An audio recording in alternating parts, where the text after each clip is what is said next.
Welcome back and thank you for staying with us. Now, South Africans are starving. That's according to the Pietermaritzburg Economic Justice and Dignity Group.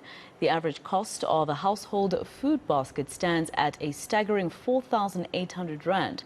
And with poverty in South Africa and structural unemployment at 45%, the hunger crisis is serious. For more on this, I'm joined by Charles Simane from the Climate Justice Charter Movement and South African Food Sovereignty Campaign. He joins us now virtually. Charles, thank you very much for your time here on All Angles, and good afternoon. Firstly, give me a picture of how bad this looks, right? And tell me, is it different for different provinces? Thank you so much for having me on All Angles. Good afternoon to you and good afternoon to the viewers. Well, it's a crisis for the entire country, and it's a terrible situation. Take Gauteng, for example, a province of over 6 million people. The average cost of a basic food basket has increased by 15.6% from September. Nationwide, we have been seeing food prices increasing by over 2% month to month, and we've been seeing food inflation going up by over 10% year to year. Now, South Africa historically has always had food inflation much higher than the average inflation.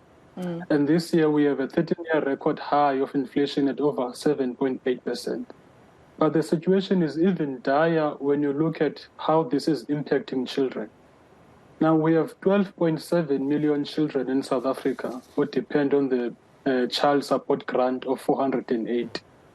Now, the child support grant of 480 is 28% below the poverty line, because the poverty line is 663 rand.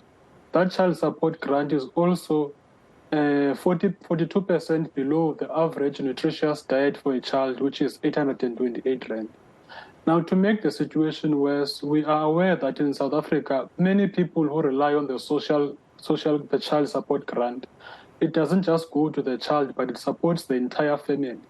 So if you have an average nutritious food basket standing at over 4,800, surely that child support grant of 480 is a drop in the ocean. And if your structural unemployment standing at over 45%, you just have to ask yourself, what is 45% of the country eating when the average household food basket is over 4.8? Yeah.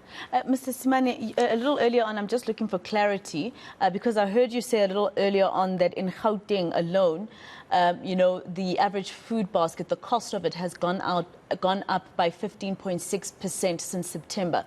Do you mean September to this month? Because that's just 1 month. Or do you mean year on year, September last year and September this year? September last year. Oh, September okay. last year. Okay, yes. Because then I was going to leave this province. But let's talk about some of the demands. Let's talk about some of the demands that you've made to government as an organization to try and address the issues pertaining to hunger in South Africa. One of them is the activation of the Disaster Management Act to involve civil society organizations, right? Obviously, South Africans came to know about this act during the lockdown and during the hard times of COVID-19. Yeah. Just explain to us more. Are you saying that you were not involved during that time and you'd like them to reactivate it and make civil society organizations more involved? Well, the problem is that the activation of the Disaster Management Act has always been quite technocratic in its approach.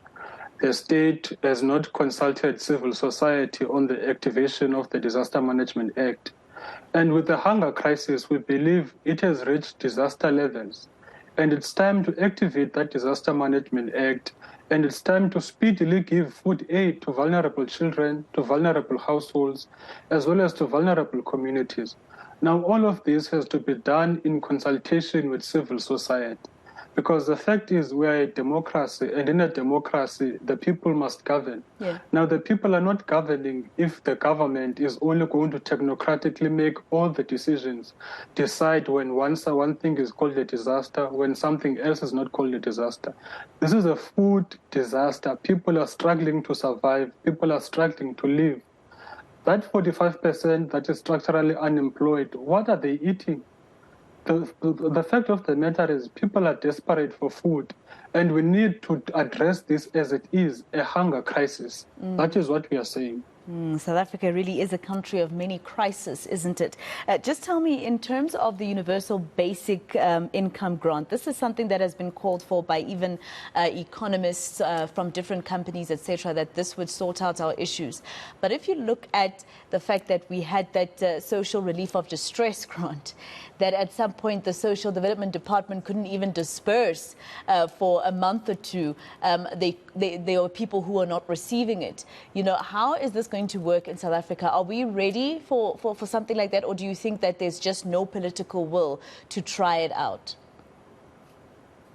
Well, before the politicians were busy arguing that there is no financial modeling on how to implement the universal basic income grant, we did the financial modeling and we showed them how they could implement a fiscally neutral basic income grant. Civil society is ready for a basic income grant. Civil society has been crying and calling for a basic income grant to deal with the crisis we have now. Even if you combine the social relief of distress grant, you combine it with the child support grant, it's still way below the average nutritious food basket of over 4.8. So those two measures are insufficient. Now, whether or not the state has the capacity, obviously there are many incompetencies that are inherent in government, such as the failure to help people with the social relief or distress grant. I mean, many do not have access to technology. And the fact that they could only technologically apply for the grant was in itself, a slap in the face. But the fact of the matter is civil society is ready, the financial modeling is there. The only thing that is lacking now is a political will to deal with the crisis. Otherwise, the financial models are there. The solutions are always coming from civil society. The problem is that the state is refusing to listen, or the state is listening to the wrong people. That is where the problem lies. And just lastly, Mr. Simane, I mean, this is quite an obvious vicious cycle, right? Obviously, it's going to, the more hungry people are, the more they look to doing bad things to put food on the table. So, the contribution to crime in South Africa, because of this hunger crisis that you think government is not recognizing, how's that looking? Before we come to consideration of contribution to crime, let's look at we have 27% of children in South Africa who are stunted. Now, what that means is that their physiological and their neurological development has been hampered from an early age. Yeah. So from an early age, they are already physiologically and neurologically, Impaired. Impaired, definitely, because of this hunger crisis. Now, what that does, it drives people into doing terrible things. It drives up crime. We saw this during the July riots last year. Yeah. As much as there was an element of all other kinds of criminality, but the fact of the matter is many people were looting because they wanted food. Those riots last year were equally food riots. And the situation is getting dire now with the stagflation in the global economy, the war in Ukraine, skyrocketing food prices.